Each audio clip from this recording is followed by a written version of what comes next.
Hello दोस्तों, आप सभी को मेरा नमस्कार। स्वागत है आप सभी का हमारे चैनल में। कैसे हैं आप सब?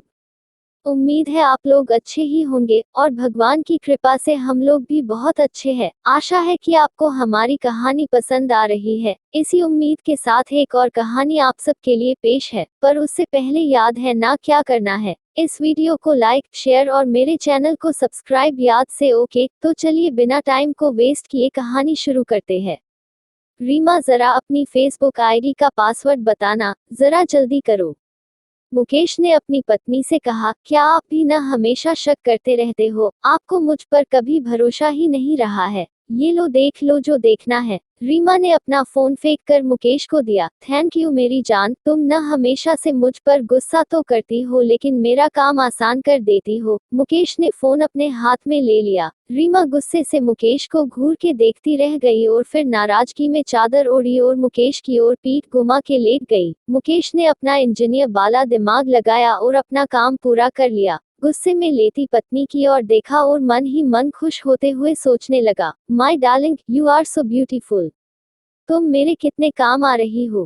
Thank you so much. Aryan online आ चुका था, उसने देखा अदिति भी ऑनलाइन है। वाओ ग्रेट, कितना बढ़िया मौका है। Thank God. Aryan, hey babes, how are you? कुछ देर बाद Aditi, oh wow, are you there? Aryan, yeah I was waiting for you. Aditi, really? Aryan, हाँ, पता है, तो हम कल मिल रहे हैं ना? अदिति, सॉरी बेबी, मैं यही बताने के लिए ऑनलाइन आई थी। एक्चुअली कल न कुछ पर्सनल इशू की वजह से नहीं आ पा रही हूँ। प्लीज यार, बुरा मत मानना। आर्यन, लेकिन बाबू, ऐसा क्या हुआ? अदिति, बस please try to understand. Bye, मैं अभी जा रही हूँ। What a fuck. इतनी मुश्किल से फंसाया था, आने को भी रेडी हुई, अब अचानक से इसे हो क्या गया? कल तक तो एवरीथिंग इज फाइन। आर्यन अत्याधुनिक और फैशनेबल बड़े घर का बेटा था। वो मुकेश की बेटी अदिति का ऑनलाइन फेसबुक पर महीने भर पहले ही फ्रेंड बना था और कल स्कूल बंद करा के अदिति को फर्स्ट ब्लाइंड मीट के लिए खास जगह पर बुला रहा था और इसके अदिति ने हाँ भी कह दिया था, लेकिन अंतिम क्षणों में उसने न कह दिया। इसकी वजह से आर्यन का मूड ऑफ हो गया था, बिकॉज उसने अपने दोस्त विक्की से 10,000 की शर्त जो लगा रखी थी कि कल वो अदिति का अंडरगारमेंट्स में फोटो दिखाएगा, जबकि विक्की का मानना था कि इतनी जल्दी आर्यन ये सब नहीं कर पाएगा। और अब आर्यन कल सुबह होने से पहले ही अपनी शर्त हार चुका था। हालांकि विक्की भी कोई और नहीं, आर्यन का ऑनलाइन फेसबुक फ्रेंड ही था। अब मुकेश भी अपनी पत्नी रीमा के साथ चिपक कर सो गया। सुबह उठा तो देखा उसकी वाइफ अभी भी रात वाली बात से गुस्सा थी। रीमा, आज अभी तक उठी नहीं हो तुम? मुझे ऑफिस जाने के लिए लेट हो रहा है। नाश्ता और लंच भी तो पैक करना है तुम्हें। मुकेश ने प्यार से रीमा से कहा, नहीं करना पैक खाना, जाओ अपनी भरोसेमंद जो भी हो उससे करा लेना पैक। रीमा ने गुस्सा जाहिर किया। अब मुकेश दोबारा से वापस रीमा के पास लेट गया और उसे अपनी बाहों में भरते हुए किश करते हुए बोला, माय डार्लिंग, मैं तुम पर शक नहीं करता। मैंने क्यों लिया था तुम्हारा फोन, तुम्हें जल्दी ही पता चल जाएगा। खुद को थोड़ा सा दूर करते हुए रीमा ने आश्चर्य से मुकेश की ओर देखा और बोली, अच्छा तो आप सुबह सुबह मक्खन भी सही से लगा लेते हो। मुकेश ने एक बार फिर से रीमा को उसके होठों पर किश किया और बोले, नहीं मैं मक्खन नहीं, बस प्यार बढ़िया से करता हूँ। मेरी बात का यकीन करो। ठीक है, देखती हूँ आपकी इस बात में कितना दम है, और अगर आपने प्रूफ नहीं किया तो जो तुम कहोगी करूँगा। रीमा मुस्कराई और मुकेश के गले लग के किश करने लगी। अदिति अपने कमरे में कुछ सोच विचार के साथ साथ स्कूल जाने के लिए तैयार हो रही थी। वो 11वीं क्लास में पढ़ती थी। आज वो रोज से कुछ ज्यादा अच्छे से तैयार हो रही थी। अदिति बेटा चलो जल्दी, लेट हो रहा है, मुकेश ने आवाज लगाई।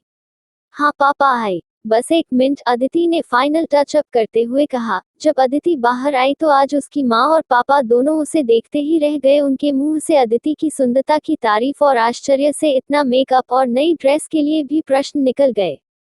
दरअसल पापा, आज न स्कूल में एक सर का फेयरवेल है तो पार्टी है, इसलिए आज स्कूल ड्रेस मैंडेटरी नहीं है। अदिति ने एक प्यारा सा सोचा समझा झूठ बोला। मुकेश और रीमा एक दूसरे की ओर देखते ही रह गए। ठीक है चलो, मैं तुम्हें ड्रॉप कर देता हूँ, मुझे अपने ऑफिस के लिए भी लेट हो रहा है। मुकेश ने अपना ऑफिस बैग उठाया और गाड़ी निकलने चले गए। अदिति के स्कूल से थोड़ी दूर ड्रॉप करने के बाद मुकेश अपनी ऑफिस की ओर चले गए।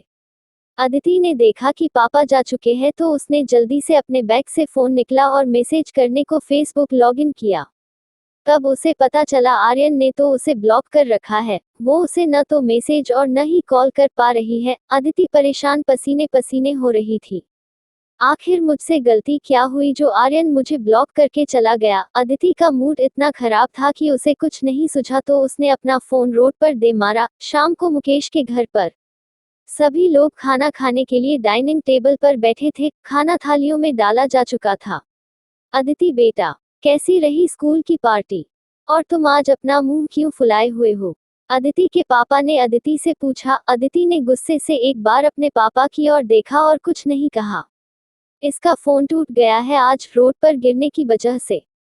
रीमा ने मुकेश की ओर देखा। टूट गया है या गुस्से में तोड़ा गया है?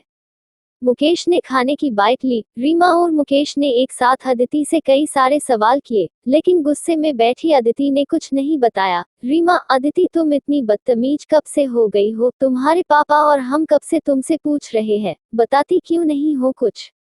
क्यों डांट रही हो रीमा उसे? इस उम्र में ये सब होना स्वाभाविक है। दरअसल इनके स्कूल में न तो कोई फंक्शन था और न प्रोग्राम पार्टी। इन्हें अपने न्यू फेसबुक फ्रेंड से मिलने जाना था, लेकिन इन टाइम पर वो इन्हें ब्लॉक करके चला गया। मुकेश ने पूरी कहानी सुना दी। पापा, आपको कैसे पता ये सब?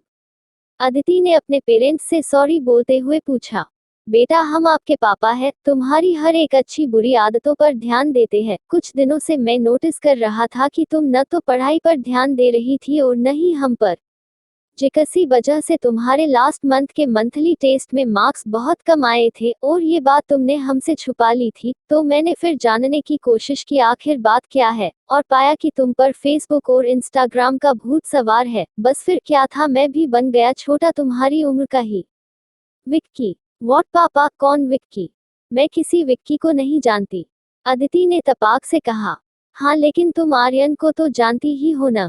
उद्धरण चिन्ह। हाँ में सर हिलाते हुए अदिति ने फिर से पापा की ओर देखा।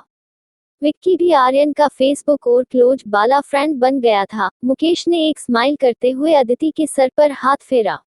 और तुम्हें जानकर हैरानी होगी बेटा, तुम जिससे मिलने जा रही थी वो तुम्हारा सच्चा दोस्त नहीं बल्कि एक एडल्ट एडिक्टेड लड़का है जो तुम्हारे साथ स्कैंडल करने की फिराक में था। ये सब बातें रीमा सुनकर बेहोश होने वाली थी। इतना सब चलता रहा, न तो तुमने मुझे और न ही अदिति को कुछ कहा। फिर भरोसा दिलाने के लिए मुकेश ने अदिति और रीमा को आर्यन और विक्की की आपस में शर्त वाली पूरी चैट पढ़ाई।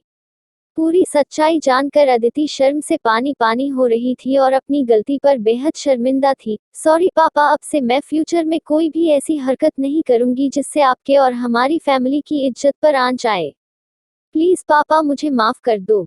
कहते हुए अदिति अपने पापा के गले से लग गई। अपने बच्चे के सर पर हाथ फेरते हुए मुकेश ने कहा, मैं अपने बेटा से कभी नाराज था ही नहीं। मैं तो बस एक छोटी सी जासूसी करके उसकी की हुई गलती से आंखें खोलने और उसे समझाने की कोशिश कर रहा था। शॉक्ड रीमा अपने पति और बेटी की ओर देखकर हैरान थी और अपना सर पकड़े हुए बैठी थी। इतना सब इतनी आसानी से हो रहा था। तभी मुकेश ने कहा, नहीं, ये सब तुम्हारी मदद के बना संभव नहीं था। तुमने भी पूरी मदद की है। रीमा आश्चर्य से, मुझे तो कुछ पता ही नहीं था। हाँ मुझे पता है, लेकिन तुमने नाराज होकर मेरी हेल्प की। तुम्हारे फोन से मैंने अदिति को आईडी जुगाड़ करके ओपन की और न आने के बारे में लिख दिया। बस यही मूव तुम्हारी मदद से किया। अब रीमा भी समझ गई थी कि मुकेश क्या कहना चाह रहे हैं। अब तीनों लोग गले लगे और एक दूसरे से इंटरनेट और सोशल मीडिया को सावधानी से इस्तेमाल करने का वादा किया।